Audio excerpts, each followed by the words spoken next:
Mais uma vez, bom dia a todos, a paz do Senhor Jesus Cristo. É bom estarmos neste domingo, trazendo a mensagem da Palavra de Deus. Vamos abrir nossas Bíblias, por gentileza, no Salmo de número 57. Salmo de número 57. O livro dos Salmos é o mais facinho de achar, né? Só abrir no meio da Bíblia, se depara aí com o Salmo, né? Salmo de número 57, assim nos diz: Compadece-te de mim, ó Deus, compadece-te de mim, pois me refugio em ti. Eu me refugiarei à sombra das tuas asas, até que passem as calamidades. Clamarei ao Deus Altíssimo, ao Deus que tudo executa por mim. Ele enviará seu auxílio do céu e me salvará. Envergonhará meu opressor. Deus enviará sua misericórdia e sua verdade. Estou deitado no meio de leões. Tenho de deitar-me no meio dos que me querem devorar. São homens cujos dentes são como lança e flechas, e cuja língua é como espada afiada. Ó Deus, se exaltado acima dos céus, a tua glória esteja sempre sobre toda a terra. Armaram um laço para os meus passos, minha alma ficou abatida. Cavaram uma cova diante de mim, mas foram eles que caíram nela.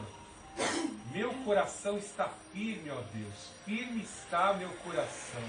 Cantarei louvores, sim, eu cantarei. Desperta minha alma, despertai lira e harpa, quero despertar a alva. Senhor, eu te louvarei entre os povos, cantarei louvores a ti entre as nações, pois teu amor é grande até os céus, a tua verdade até as nuvens. Ó Deus, se exaltado acima dos céus, a tua glória esteja sobre a terra. Ó Deus Altíssimo, nós te amamos, nós te adoramos, nós te agradecemos, nós glorificamos o teu nome. Nós te exaltamos porque a tua verdade prevaleceu, a tua ressurreição aconteceu, a esperança é renovada a cada um de nós da igreja do Senhor Jesus Cristo. O Consolador que ressuscitou, o Senhor Jesus, está sobre as nossas vidas. É o Consolador que nos acolhe nos momentos de aflição, é o Consolador que nos dá força, nos dá capacidade para prevalecermos. É a tua palavra que alimenta a nossa alma, renova as nossas esperanças. Como disse o Senhor Jesus Cristo, vós já estáis santificados pela palavra. Ó Senhor Jesus Cristo, nós te amamos. Eu te suplico, Pai, vem de encontro à tua igreja remanescente cristã Filadélfia. Cura a nossa alma, cura os nossos corpos de toda a enfermidade. Em nome do Senhor Jesus Cristo, nos dá o livramento. Nos proteja, ó Deus Altíssimo, debaixo da cobertura do teu sangue precioso, debaixo da tua proteção, que é todo poderoso. Em nome do Senhor Jesus, afugenta todo o mal, afugenta os inimigos, os espíritos imundos, contrários à pregação da palavra. Em nome do Senhor Jesus Cristo, visita o teu servo que humildemente se coloca aqui para pregar a tua palavra. Nos dá, Pai Santo, a tua proteção e o privilégio de pregarmos a tua palavra. Por isso eu louvo e exalto Deus Altíssimo, eu louvo e exalto ao Senhor Jesus, eu louvo e exalto ao Espírito Consolador que me capacita. Amém. O homem segundo o coração de Deus nos traz, pelas suas experiências de vida, instruções de como sobreviver em fases de intensa perseguição.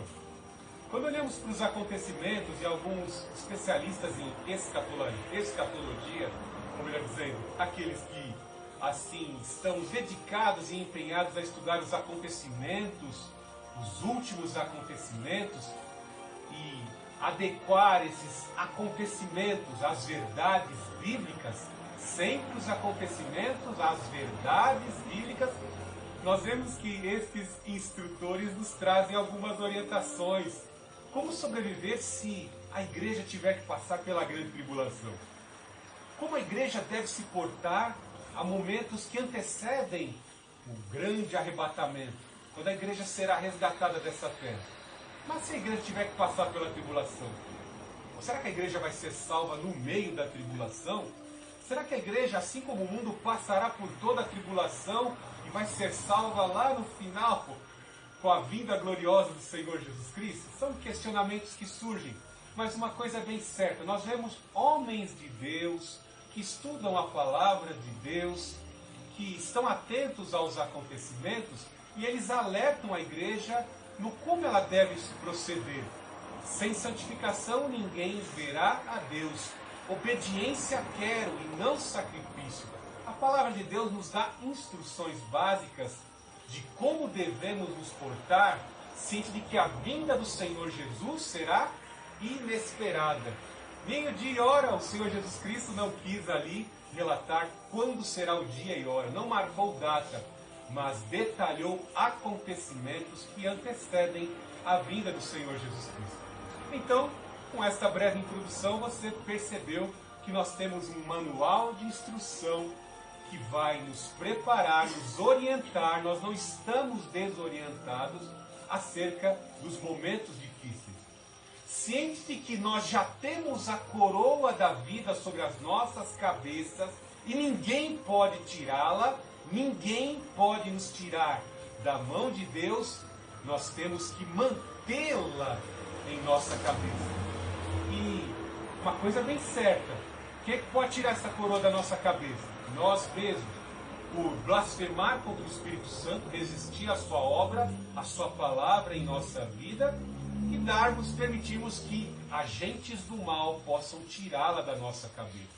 Somente pelas nossas opções, por rejeição ao Espírito Santo, é que poderemos perder a salvação. Porque o Senhor Jesus Cristo disse: ninguém pode tirar as nossas vidas da mão dele. Nem altura, nem profundidade, nem perigo, nem espada, nem qualquer outra criatura pode tirar você do amor de Deus. O amor de Deus, o selo do Espírito Santo, já foi colocado sobre a sua vida. Você é uma carta endereçada ao reino dos céus e ninguém pode impedi-lo. Ninguém pode impedir você de chegar ao reino dos céus. Mas infelizmente as lutas, as tribulações, as dificuldades, que muitas vezes ocorrem sem nós merecermos, muitas vezes ocorrem por escolhas erradas que fazemos, práticas erradas, vícios que não são retirados da nossa vida, reincidências em práticas pecaminosas, podem levar o homem a pecar. E levando o homem a pecar, se o homem não confessar os pecados e se voltar ali a estar alinhado, realinhado com o Senhor Jesus, com a sua palavra, em obediência, o homem pode perder a salvação. E uma coisa bem certa, a palavra de Deus é bem clara em dizer: vós, mestres, serem réu do mais duro juízo. Os mestres serão réis de juízo maior do que, muitas vezes, alguns cristãos conhecem a verdade e não praticam. Então, não vale a pena nós desperdiçarmos as preciosidades dos manjares, do banquete da palavra de Deus. Fomos colocados em região celestial. Somos filhos de Deus, temos já determinada sobre a nossa vida a salvação eterna, e nós rejeitarmos por conta de coisas desse mundo. Se Cristo vos libertar, verdadeiramente sereis livres. Vós já sois libertos. Então não convém sermos escravos dos vícios e dos pecados desta terra. Entenda que o nosso Deus não é um Deus que tem prazer em dizer não. Ele não quer que nós venhamos acolher as consequências erradas, as implicações, os desdobramentos de nossas escolhas erradas. Hoje, na introdução do culto, eu falei de algumas pessoas que talvez não estão dormindo porque fizeram escolhas erradas, né? Comprou um carro impensadamente, caiu ali naquele chaveco, né? Depois eu conto uma historinha bem legal sobre encantamento de automóveis para os irmãos. Né? A pessoa fez uma compra errada de um automóvel, comprou um imóvel, ouvi uma história tão terrível, né? De uma pessoa que comprou uma casa e de repente naquele lugar onde ela comprou aquela casa, era um local onde ocorria enchentes, né? O vendedor ali, com a boa lábia, conseguiu persuadir a pessoa e de repente passaram-se 6 meses após a compra da casa, vieram as chuvas torrenciais e a casa da pessoa inundou, um mofo surgiu na parede, né? Pintar e adornar a casa bonitinho só para enganar um incauto, e a pessoa caiu naquilo, né? Naquela situação, e a pessoa não está conseguindo dormir à noite por escolhas erradas. Hoje é o Dia Internacional das Mulheres, e quantas mulheres não estão chorando, né? Porque não recebem afeto. Coisa que mais queriam nessa manhã é receber o afeto dos filhos e o afeto, talvez, do marido. E isso não ocorreu, né? Está ocorrendo aquilo que a pessoa esperava, né? Eu não acredito que alguém se casa, vou casar para infernizar a vida dessa pessoa. Vou casar com essa mulher para infernizar a vida dela. Eu não acredito que alguém faça isso. Nem o mesmo político, né? Vou governar para matar o povo de fome. Tem uns tiranos que conseguem, mas, né, a pessoa quer fazer um bom mandato, a pessoa quer fazer um bom casamento, a pessoa busca encontrar a felicidade nas coisas, nas pessoas, né? Nas relações comerciais. A pessoa busca a felicidade, busca obter vitória e satisfação.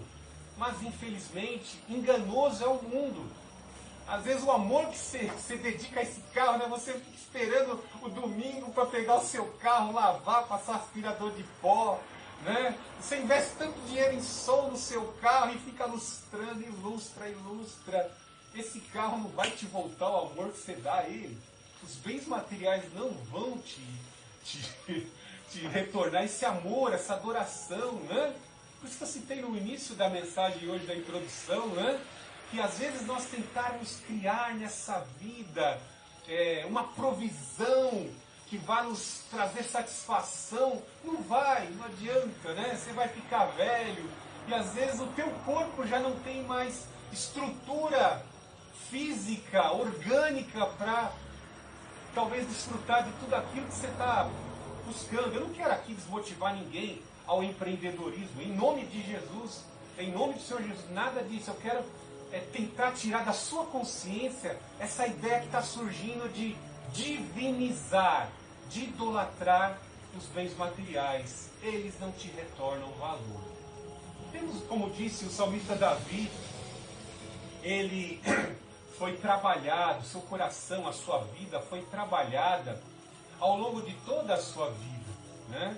Quão maravilhoso é quando Deus lá do céu aponta o dedo e escolhe: é esse quem eu quero, é esse que eu vou tirar de trás das malhadas, de trás ali do pastoreio, do cuidado dos animais, do zelo dos animais, e eu vou levantá-lo como um grande guerreiro, vou levantá-lo como um grande rei, e vou levantá-lo como um grande exemplo para todos os cristãos. Pois nos acertos e falhas deste servo Davi, eu vou instruir a minha igreja lá no futuro, através das estratégias que ele teve, nos momentos difíceis, eu vou ensinar a minha igreja a ter estratégias. Eu falo aqui um tanto que dando risada, porque o Salmo 56 e o Salmo 57, eles têm uma analogia, além de ser parte da didática dos judeus, a repetição. Nós vemos que tem vários versículos repetidos para afirmar as promessas, para afirmar as estratégias, para afirmar a doutrina na mente daqueles que, como nós, haveríamos de ler esse texto e sermos assim instruídos. Nós vemos que Davi, na sua fase de exílio, quando ele era foragido em Israel, ele buscou o exílio, buscou se esconder do invejoso rei Saul lá nas terras dos inimigos de Israel, na cidade de Gat. O povo de Gat, que faziam parte dos filisteus, que contratavam soldados mercenários, lembra? Filisteu Golias, o grande guerreiro que foi derrotado por Davi, tinha uma filiação, tinha ali os anaquins eram contratados como mercenários para lutar ao lado de Gat. E olha onde Davi foi buscar se esconder do invejoso rei Saul, que queria a sua cabeça. Davi, procurado vivo ou morto. Era esses os cartazes que haviam em Israel nesse período. E Davi vai buscar lá se esconder na terra de Gade. E vemos que os inimigos percebem, os olheiros da cidade percebem que Davi está por ali. E eles vêm para cima de Davi. Eles vêm com o intuito de derrotar Davi. Quando ele percebe que vai ser morto pelos inimigos, ele se finge de louco. Se finge de louco. Aí você pode até nos dias de hoje, como eu, dar até risada de uma situação como essa. Ele se fazendo de louco, né? Mas saiba que foi uma estratégia que Deus lhe deu ali na hora como escape. Você se lembra do apóstolo Paulo? Né? Vamos fazer um contraste dessa situação em que Davi se fez de louco para se livrar da morte e do apóstolo Paulo que se fez de morto, né? Paulo também se fez de morto. Alguns contam até que ele passou por um tempo morto. Foi quando ele teve a sua experiência de subir ao terceiro céu. Mas uma coisa é bem certa, né? Paulo se fez de morto também. Ou seja, ele ensinou algumas das estratégias, né? Porque nós vemos que até mesmo o Senhor Jesus Cristo, quando leu Isaías 61 na sinagoga e afirmou que ali naquele exato momento estava ocorrendo o cumprimento daquela profecia de Isaías 61, a turba dos radicais judeus vieram para cima dele. O que ele fez? Fugiu, se desvencilhou, porque senão eles iriam jogar o Senhor Jesus Cristo penhasco abaixo, como um maldito, como o bode Azazel. Vamos jogar esse maldito penhasco abaixo para matar o Senhor Jesus Cristo. Então temos que usar de estratégias de sobrevivência. Já especificamente o Salmo 57 é quando Davi, foragido também, se escondeu nas cavernas de Adulão e de Engede. E aí nós podemos pensar, né? Poxa, que situação, né? Davi, aquele a quem o seu coração talvez se encheu de alegria, né? Que alegria Jessé vem à casa de Davi com a unção, com o chifre ali cheio de azeite, o chifre representando o poder, cheio de azeite representando a unção e o poder, o derramamento do poder sobre a vida de alguém. Quando um sacerdote estava com o chifre cheio de azeite, quem será o rei? De repente, né, na casa ali de Jessé, estavam todos os irmãos ansiosos que talvez, supostamente, algum deles deveria receber uma unção especial ali. Mas nós vemos que o salmista Davi era esse escolhido dentre os filhos de Jessé. Nós vemos que ninguém comeu, ninguém almoçou naquele dia sem que o pastorzinho chegasse. E ali até o profeta ficou enganado, porque chegou Davi com cheiro de ovelha. Meu cheiro de ovelha. E Deus disse, é esse quem eu quero. É esse pastorzinho aqui que eu quero. Este é o homem segundo o meu coração. Ele será o grande pastor da confederação dos filhos de Israel. Que coisa maravilhosa, né? E quando ele recebeu essa unção, é bem provável que o seu coração se encheu de orgulho, né? Se encheu de alegria, né? Aquele jovem, ele tinha uma bravura toda especial, né? Características todas especiais que nos instruem para a vida, né? Todos nós também recebemos uma unção do Espírito. O Todo-Poderoso ungiu a nossa cabeça. Como Paulo nos disse, nós temos um selo do Espírito Santo. Nós temos língua de fogo sobre a nossa cabeça para também conquistarmos. Esse pastorzinho venceu o urso, venceu o leão. E isso construiu musculatura para derrotar o filisteu mercenário de Gate, o Anaquim, Golias. E deu força e estrutura para ser um grande campeão. Davi, para conquistar a sua noiva, trouxe o dobro do prepúcio de filisteus, eu não me recordo o número agora. Saul, com a intenção de matar Davi em batalha, propõe um dote para casar com a sua filha Mical. E nós vemos que Davi traz acima, o dobro, se não me falha a memória. Foram pedidos 100 prepúcios de dote, ele traz 200 prepúcios dos filisteus para se casar com Micai. Então vemos que o poder de Deus, as estratégias de Deus foram dadas a Davi. Bem, assim é o Senhor. Assim como o Senhor trabalhou na vida de Davi, assim o Senhor trabalha na nossa vida e no nosso caráter, construindo o propósito dele. E agora essa terrível situação. Seu sogro invejoso, com ciúme dele, porque sabia, ele haverá de ser rei. Ele vai ser o rei. Porque o povo espera um grande guerreiro. E Davi tem todo esse perfil, todas essas características. Ele será rei. E aí, o perseguindo, ele passa por essas duas terríveis experiências. Mas ele confiou no Senhor. Veja como ele começa o Salmo 56. Ó Deus, compadece-te de mim, pois há homens que me pressionam e oprimem, atacam-me o dia todo. Meus inimigos me pressionam o dia todo, pois são muitos os que me atacam com arrogância. Mas quando eu estiver com medo, confiarei em ti, em Deus, cuja palavra eu louvo. Em Deus ponho a minha confiança e não terei medo. Que me poderá fazer o mortal? Olha que coisa maravilhosa, que revelação de Deus Davi recebe no momento em que ele está ali na terra do inimigo, andando no fio da navalha, seus inimigos olhando e desejando o mal dele, e ele olhando para os céus, esperando, confiando no poder de Deus, lembrando das promessas e crendo no Deus Altíssimo. Aquele que habita o esconderijo do Altíssimo, a sombra do Onipotente descansará. Sempre que você estiver em um ambiente de trabalho, sempre que você estiver em uma situação como essa agora, em que o coronavírus está sendo disseminado sobre o mundo, a peste ameaça até a casa de Deus, alguns cultos estão sendo interditados, nós temos que confiar no Senhor. E lá no teu ambiente de trabalho, né? Hoje tem uma diversidade de credos religiosos e uma coisa bem certa, a religião que mais se odeia no mundo é o cristianismo, o Cristo da cruz. Há uma ameaça de se tirar dos crucifixos, das repartições públicas, das instituições. A Bíblia não pode mais ser utilizada em teses acadêmicas. E nós cristãos, os mecanismos legais já foram preparados e a igreja passa a ser observada. As redes sociais já estão totalmente conectadas à inteligência de vigilância de estrutura do Estado e nós agora estamos aqui, nesta situação.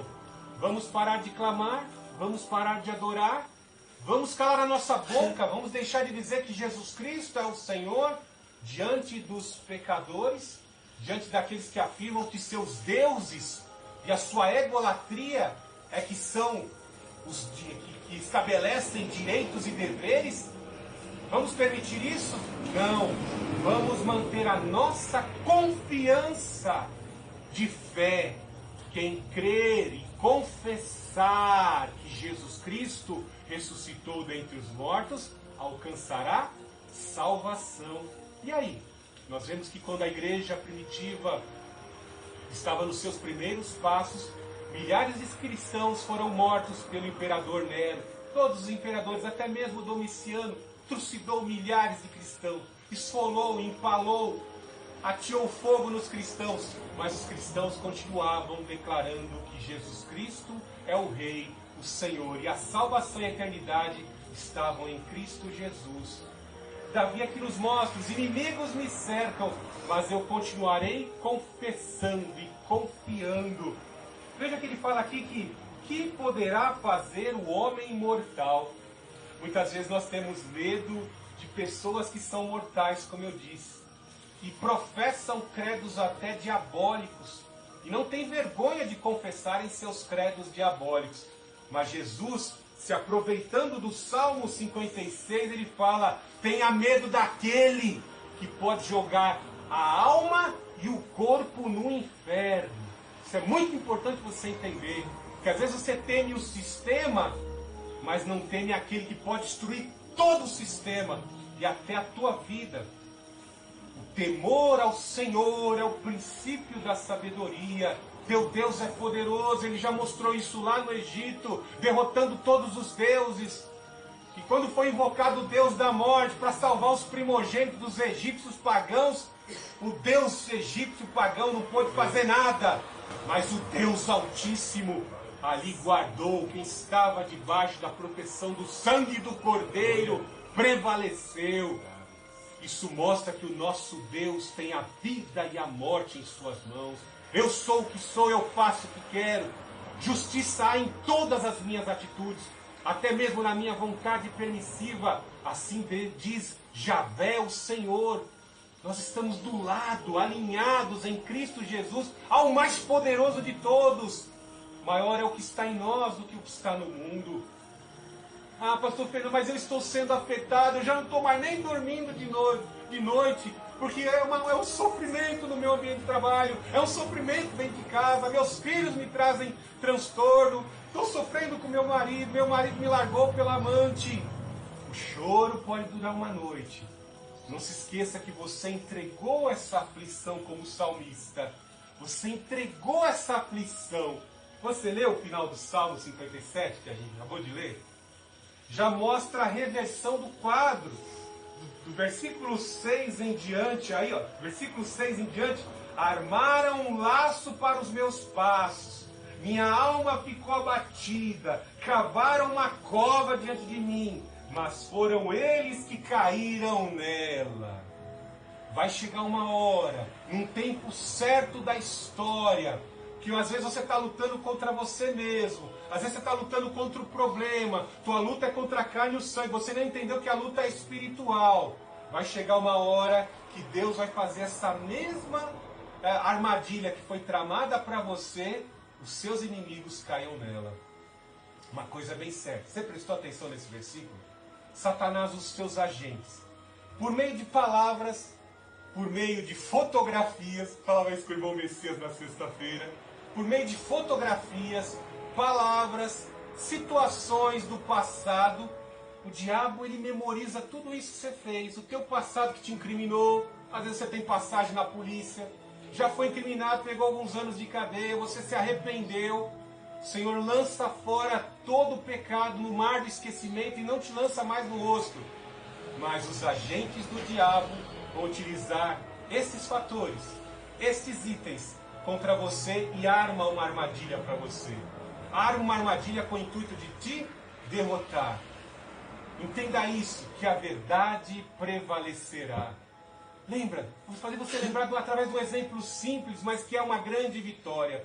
O Senhor Jesus Cristo percebeu que os conspiradores estavam ali buscando um fator, uma transgressão na lei para acusá-lo de blasfêmia e destruir a sua vida. Mas não encontrando nele pecado, distorceram as suas palavras. E Cristo disse, vai, destruam esse corpo.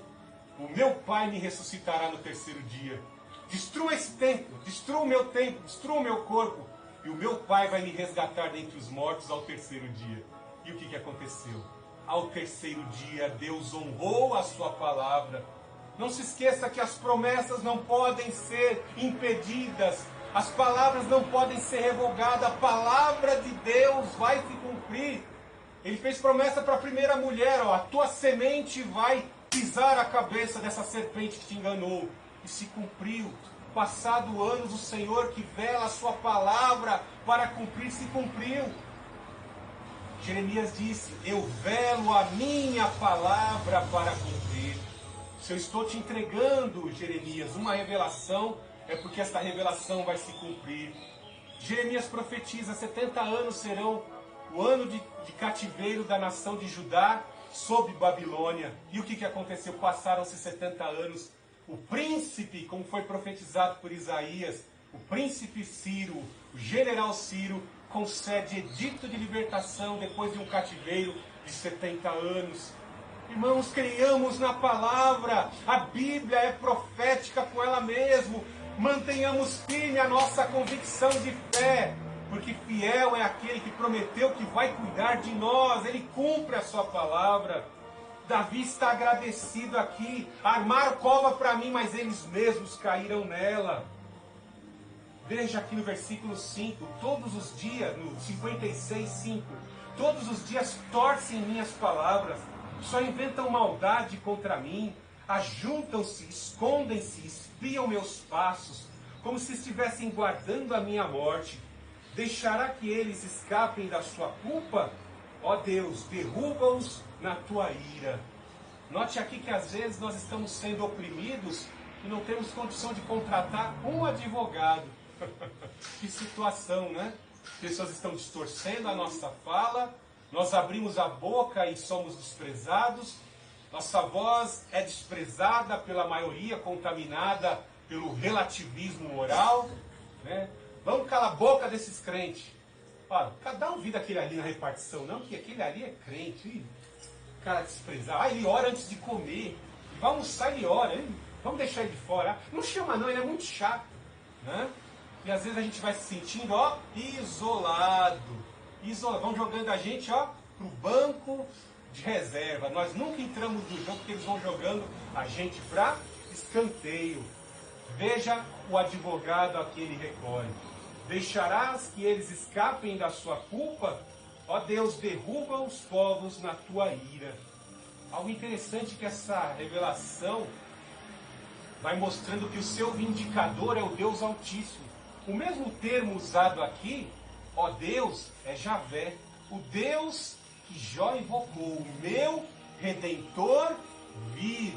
O meu vindicador vive. Veja, nos dias de hoje, quantos cristãos são mortos e a opinião pública nem se toca, às vezes nem recebe, nem tem acesso a essas informações. Mas aqui está dizendo, em âmbito geral, em âmbito global, o Deus vingador, o Deus Goel, o Deus vingador de sangue, virá com a sua ira para trazer juízo para com aqueles que oprimem os seus filhos. Cada noite mal dormida, cada aflição sofrida, os bens espoliados, todo o maltrato, toda a agrura sofrida no corpo, o vindicador vem para julgar. No dia da sua ira, Deus não terá o pecador por inocente. Irmãos, entenda algo de maravilhoso. O mundo, quando com seus exércitos, com a sua maldade, consegue eliminar um grupo de cristãos numa determinada região da África, como por exemplo em Moçambique, o mundo fala, ó, aqui está zerado, não tem mais cristãos aqui nessa região, e nós poderemos fazer florescer a nossa falsa religião. Isso tudo foi guardado. Todos esses que morreram nos estimulam aqui no Brasil. Você mata um sangue lá, o sangue irriga a terra e vem fertilizar aqui no Brasil e em outros missionários em vários cantos do mundo. A terra está sendo irrigada com o sangue dos cristãos. Algo maravilhoso que ele fala aqui também do odre, do clamor das lágrimas. Veja aqui, ó, no verso 8. Tu contas as minhas aflições, põe minhas lágrimas no teu odre. Não estão elas registradas no teu livro? Isso mostra o quê? Que no dia da ira vai haver o juízo sobre os teus opressores, no dia certo vai haver o juízo sobre os teus opressores, eles não ficarão impunes nessa história, e o Senhor manda o anjo, a cada momento em que você dobra os teus joelhos e clama a ministração de Deus, a salvação de Deus, o anjo recolhe num odre. Odre era um recipiente de ouro, que assim, na teologia judaica, o anjo recolhe essas lágrimas e leva diante de Deus. Veja, ó Deus Altíssimo, aqui estão as lágrimas dos teus servos que estão sendo oprimidos por grupos contrários lá na terra. Cada lágrima que você dá, você não dá uma lágrima em vão. O Senhor tem visto toda a tua paciência. Veja que essa mesma situação de chorar, de lágrimas escorrer pelos teus olhos, são pífias perto do Senhor Jesus Cristo suar gotas de sangue diante da terrível situação de cruz que ele haveria de passar. E o que o Senhor Jesus Cristo disse? Sendo ele o Filho do Deus Altíssimo, não foi isento de passar pela situação da cruz e cumprir o propósito do Pai. Ele passou pela situação e disse, Pai, que não seja feita a minha vontade, mas a tua vontade prevaleça. É dessa forma. Às vezes você não entende que passando por esses momentos de lágrima, de tristeza, de dor e de angústia, talvez se você estivesse muito alegre, muito feliz, ou talvez ostentando muita riqueza, talvez você não estivesse aos pés do Senhor. É como aquela história que às vezes a gente vê no filme, né? Aquela pessoa incrédula no filme, o filme todo, alguém está tentando convertê-la e de repente lhe dá uma Bíblia. Toma a Bíblia de presente, aceita Jesus como Salvador. Ah, tá bom, me dá essa Bíblia aqui. Aí ó, o personagem coloca a Bíblia dentro do bolso e de repente, cavalgando em seu cavalo, um atirador, o inimigo, atira direto, o cangaceiro atira direto no coração. E onde acerta? Acerta na Bíblia que estava no bolso da camisa. Olha que situação, né? Então vemos assim que Deus trabalha com o nosso viver nesses momentos em que estamos oprimidos, sentindo a opressão, sem competência e sem força para nos livrar dos problemas. Dentro de casa e vendo toda a opressão que os filhos trazem para dentro de casa, produto de roubo que os filhos trazem para dentro de casa, a opressão de um marido que fica no boteco, vem embriagado para dentro de casa e traz uma legião de demônio para dentro de casa, inferniza a vida daquele que quer viver em paz, que busca paz dentro do lar. O anjo está colhendo algo de maravilhoso, como eu disse. Nós estamos nos aproximando de Deus e Deus está trabalhando o nosso viver. Veja algo de maravilhoso que fala no versículo 9. No dia em que eu te invocar, meus inimigos retrocederão. Estou certo de que Deus está comigo. Muitas pessoas são desmotivadas a orar. Ah, vou clamar o Deus invisível. Ah, vou abrir a minha boca e declarar que Jesus Cristo é o Senhor. Ah, eu não tenho paciência para orar. O salmista aprendeu que na oração, cultuando o Deus invisível, este Deus todo-poderoso operou.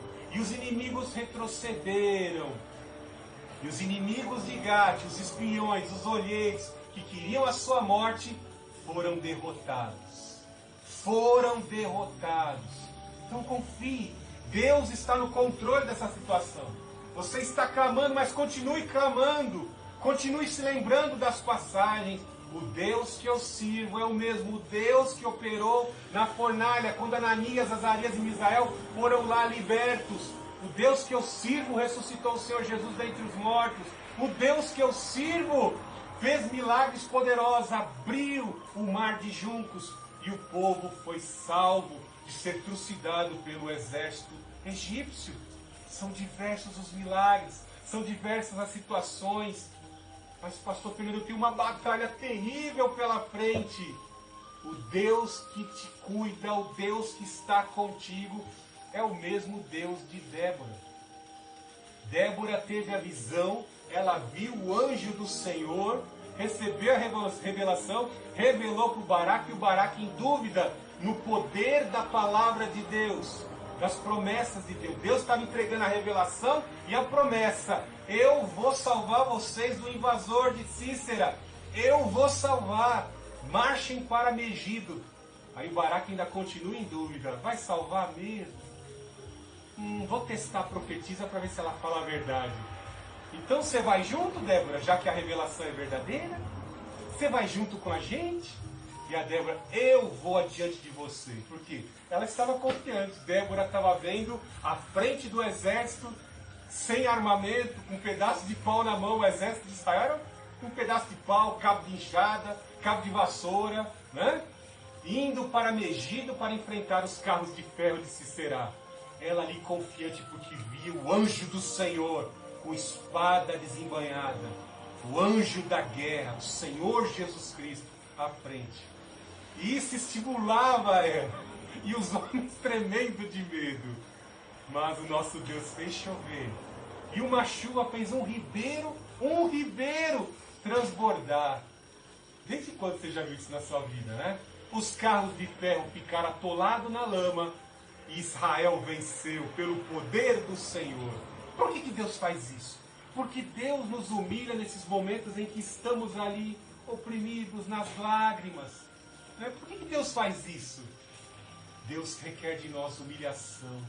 Deus dá graça aos humildes, mas resiste aos soberbos. Então, quando você resiste à oração, você resiste à adoração, você não quer se submeter a Deus, isso mostra que a resistência da sua arrogância, você quer resolver por você mesmo, para você dizer depois para os seus amigos, tá vendo? Eu tirei a empresa do buraco, tá vendo? Eu solucionei esse problema aqui, tá vendo? Eu fiz isso, eu não perco um combate, eu não desisto nunca. Não adianta, a salvação é dom de Deus, é a glória de Deus em corpos, em vasos de barro que somos nós. Você não pode nada. Sem mim, nada podeis fazer. Deixa essa palavra entrar na tua cabeça de uma vez por todas. Deus nos quer nos humilhando a todo instante. Porque no dia que chegar a grande ira, você vai ver que nem todo o seu dinheiro, sua posição no Estado, a sua posição no comando de uma empresa, nada disso, nem o bunker que você está mandando construir, não vai te salvar. A salvação e o livramento é do Senhor. Para que toda a carne dobre os joelhos, reconheça o seu senhorio e reconheça a salvação só procede do Senhor. Os que invocam o nome do Senhor Jesus serão salvos. Os inimigos retrocederão, como o salmista está dizendo aqui. Salmo 56, 9. De certo, nosso Deus fará os inimigos retrocederem, porque eu confio no maior de todos.